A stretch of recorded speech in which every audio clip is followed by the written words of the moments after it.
فاسألوا أهل الذكر إن كنتم لا تعلمون.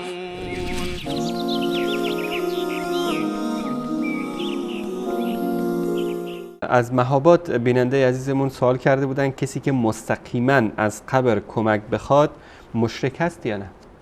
بله، کسی که مستقیما از قبر، صاحب قبر طلب در واقع استعانت بکند، استغاثه بکند، این در واقع مشرک است و معروف ترین دلیلش که همه حفظن این دلیل آیه قرآن کریم است، سوره فاتحه، ایاک نعبد و ایاک نستعین، یعنی فقط و فقط ایاک نستعین، یعنی فقط و فقط از تو ما طلب کمک میکنیم، خصوصا در مواردی که کسی غیر از الله توان این رو نداره که به داد انسان برسه.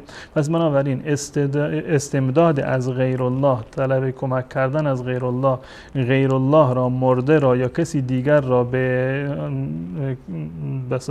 دعا خوندن یا طلب حاجت کردن، از اون در واقع یک نوع شرکی است.